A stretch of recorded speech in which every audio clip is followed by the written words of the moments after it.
Welcome to episode 5.3 of our Explainer. Today, we're tackling RTD-based thermal monitoring and asking, how many temperature points do you actually get?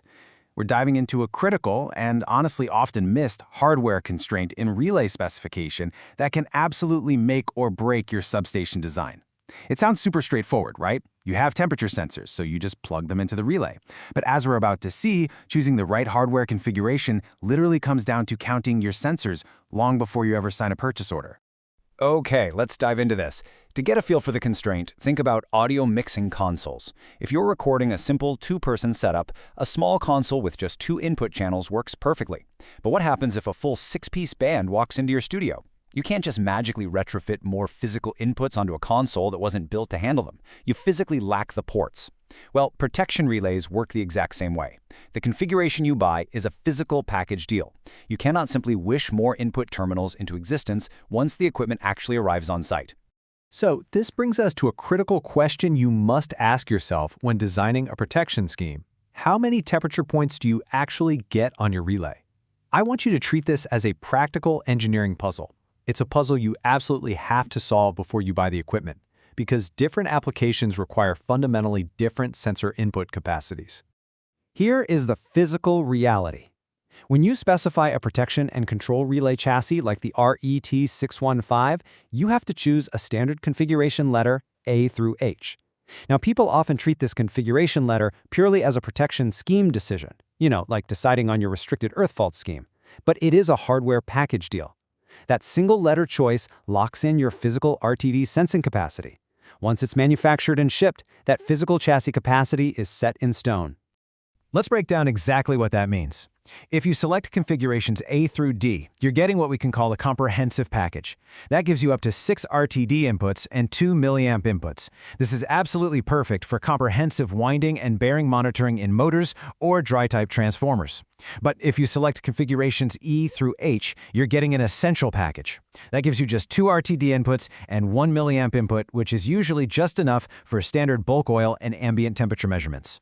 And this brilliantly illustrates why you need to do the math early. Let's look at the number 5. A standard large dry-type motor application might reasonably need 3 winding RTDs, 1 for each phase, plus 2 bearing RTDs for the drive end and the non-drive end. That equals 5 essential RTD inputs. If you ordered a configuration from the E through H group, it's mathematically impossible to connect your sensors. You literally only have 2 slots for 5 cables. Now, what's really interesting about this is exactly where these physical RTD limitations appear on the functional wiring diagrams.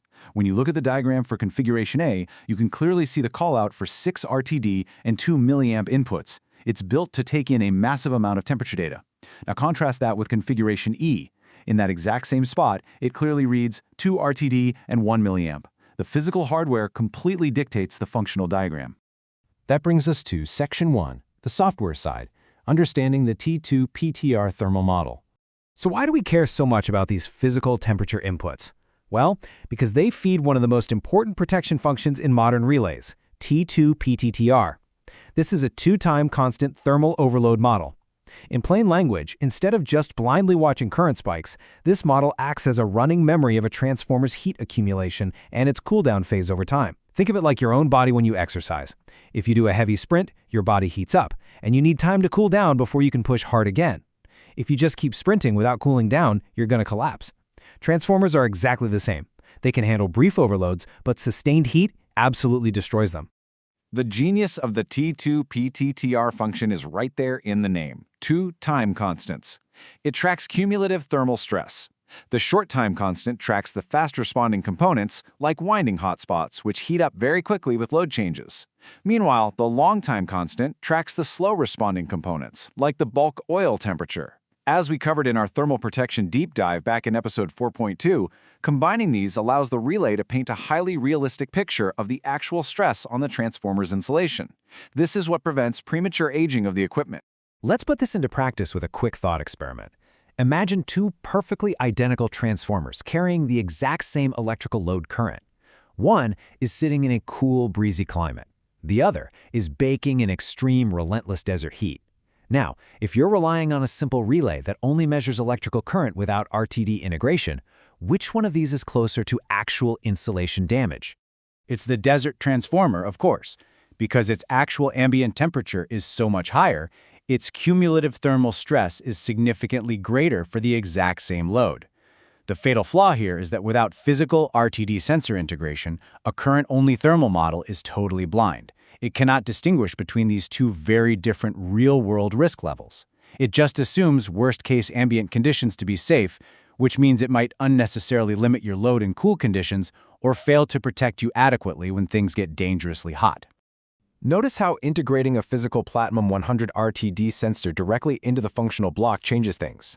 By feeding real ambient and oil temperature data into the thermal model, the relay dynamically adjusts the tripping curve based on actual, real-world cooling conditions.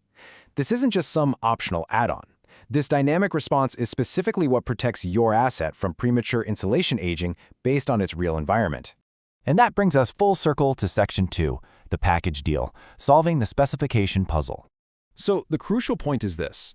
To get this incredible dynamic thermal protection, you have to have the physical ports to plug the sensors into, which means solving the specification puzzle correctly on day one. Never specify a relay configuration purely based on your earthing requirements without cross-checking your sensor capacity. Recall from episode 1.3 that this same configuration letter dictates your restricted earth fault scheme type. The REF scheme and your RTD input capacity are permanently linked in the hardware. They are absolutely a package deal. Let's do a quick check to make sure this is locked in. You're designing a protection scheme for that motor application we talked about earlier. You need 5 RTD points, 3 for windings, 2 for bearings. Which configuration group, A through D or E through H, must you specify regardless of what your earthing requirements might be? You absolutely must specify a configuration from Group A through D. Only that group supports up to 6 RTD inputs. If you prioritized an earthing scheme that forced you into an E through H configuration, you'd be hit with a hard 2 RTD limit. You would literally have 3 critical sensor points sitting completely unconnected in your cabinet. Discovering this mismatch during commissioning forces a massive, costly hardware swap that delays the entire project. So, I want to leave you with this final thought.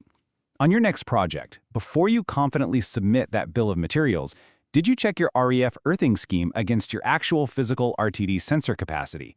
Are you buying a 2-channel mixer for a 6-piece band? Double-check those specs, match your hardware to your real-world thermal models, and save yourself a major headache in the field. Next time, we're moving from motors to an entirely different scale of protection, bus bars, and circuit breakers. Thanks for joining me on this explainer, and I'll catch you on the next one.